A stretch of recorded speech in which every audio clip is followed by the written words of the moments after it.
여러분, 혹시 마음속에 어떤 생각이 떠올랐을 때 이게 정말 하나님께서 주신 마음일까? 아니면 사탄이 속삭이는 걸까? 하고 고민해 보신 적 있으신가요? 사실 신앙생활을 하다 보면 이 질문은 누구나 부딪히게 되는 현실적인 문제입니다. 어떤 사람은 하나님께서 자신에게 말씀하셨다고 하면서도 결국은 자기 욕심을 따라간 경우가 있습니다. 또 어떤 사람은 사탄의 유혹임에도 불구하고 하나님이 나를 이렇게 인도하시는 거야 라고 착각하며 잘못된 길로 가기도 합니다. 그렇다면 우리는 과연 어떻게 분별해야 할까요? 성경은 분명히 말씀합니다. 요한복음 10장 27절, 내 양은 내 음성을 들으며 나는 그들을 알며 그들은 나를 따르느니라. 하나님의 자녀라면 하나님의 음성을 들을 수 있습니다. 오늘 이 시간에는 우리가 실제로 분별할 수 있는 기준들을 말씀과 실제 사례를 통해 함께 나누어 보려고 합니다. 그리고 여러분의 삶에도 동일한 분별력이 부어지기를 소망합니다. 첫 번째, 하나님의 음성은 말씀과 일치합니다. 무엇보다 가장 확실한 기준은 하나님의 음성은 언제나 성경과 일치한다는 사실입니다. 디모데후서 3장 16절은 모든 성경은 하나님의 감동으로 된 것으로 교훈과 책망과 바르게 함과 의로 교육하기에 유익하니 라고 말씀합니다. 성경이 기준이 되는 이유는 바로 하나님의 완전한 뜻이 기록되어 있기 때문입니다. 예를 들어 어떤 사람이 기도 중에 나는 다른 사람을 미워해도 된다 라는 생각을 들었다고 합시다. 이것은 절대로 하나님의 음성이 될 수 없습니다. 왜냐하면 성경은 내 원수를 사랑하며 너희를 박해하는 자를 위하여 기도하라. 마태복음 5장 44절에 명확히 말씀하고 있기 때문입니다. 유명한 목회자 차영하 목사님은 이렇게 말씀하셨습니다. 하나님의 음성을 듣고 싶다면 성경을 펼쳐라. 성경은 하나님이 직접 기록하신 편지다. 그렇습니다. 하나님의 뜻은 이미 말씀 속에 담겨 있습니다. 그러므로 우리가 어떤 생각을 분별할 땐 가장 먼저 성경 말씀과 비교해야 합니다. 두 번째는 하나님의 음성은 평강을 준다입니다. 또 하나 중요한 특징은 하나님의 음성은 우리 마음 깊은 곳에 평안을 준다는 것입니다. 요한복음 14장 27절에서 예수님은 내가 너희에게 평안을 끼치노니 곧 나의 평안을 너희에게 주노라 라고 말씀하셨습니다.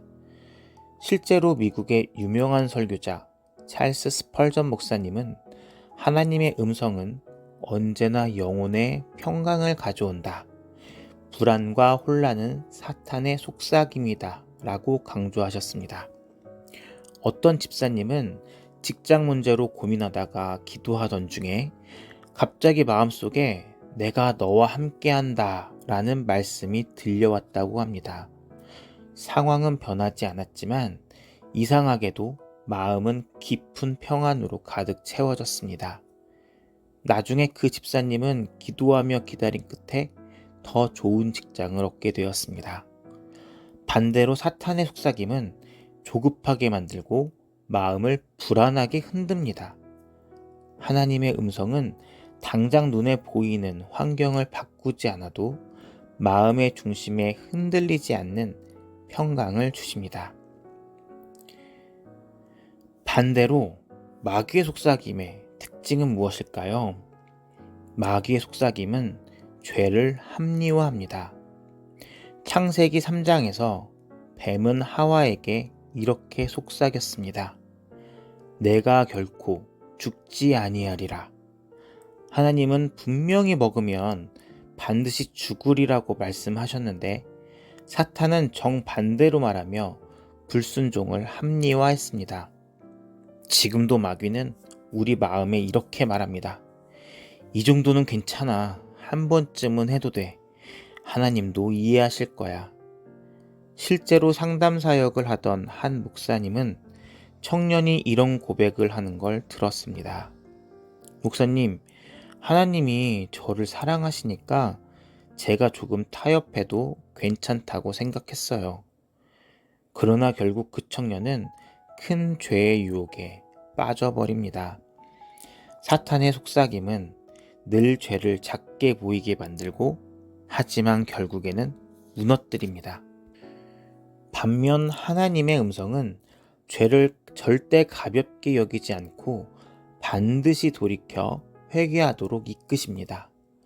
그러므로 괜찮다, 한 번쯤은 된다 라는 생각이 든다면 그것은 하나님이 아니라 사탄의 속삭임일 가능성이 큽니다. 그렇다면 우리는 어떻게 실제적으로 이 두 가지를 분별해야 할까요? 첫째, 즉시 기도해야 합니다. 야고보서 1장 5절은 너희 중에 누구든지 지혜가 부족하거든 모든 사람에게 후히 주시고 꾸짖지 아니하시는 하나님께 구하라. 그리하면 주시리라 라고 말씀합니다. 작은 생각 하나라도 하나님께 물어야 합니다. 둘째, 말씀과 비교해 보아야 합니다. 주의 말씀은 내 발의 등이요 내 길의 빛이니이다. 시편 119편 105절 말씀인데요. 주의 말씀에 인생의 진리가 숨겨져 있듯 우리는 주의 말씀을 벗어났는지 아니면 주의 말씀 안에 이 사건이 있는지를 반드시 비교해서 확인해야 합니다. 셋째, 시간을 두고 기다리십시오. 하나님의 음성은 시간이 지나도 변하지 않고 더욱 분명해집니다. 넷째, 공동체 안에서 확인해야 합니다. 사도행전에서도 초대교회 성도들이 함께 기도하고 의논하며 결정을 내렸습니다. 마지막으로 작은 순종으로 시험해 보십시오. 실제로 어떤 권사님은 매일 새벽에 교회를 열어 기도하라는 마음을 받았는데 작게 순종하기 시작하자 교회가 부흥하는 열매가 맺혔습니다. 이처럼 분별은 실천 속에서 더 분명해집니다. 사랑하는 여러분, 하나님의 자녀는 혼자가 아닙니다. 주님은 성령의 음성으로, 말씀으로, 또 공동체를 통해 우리를 인도하십니다. 마귀의 속삭임이 아무리 유혹할지라도 빛은 어둠을 이기고 진리는 거짓을 꿰뚫습니다. 유명한 목회자 존 파이퍼 목사님은 이렇게 말했습니다. 하나님의 음성을 듣는 가장 안전한 길은 언제나 말씀 위에 서는 것이다. 그렇습니다. 말씀 안에 서 있을 때 우리는 절대 속지 않습니다.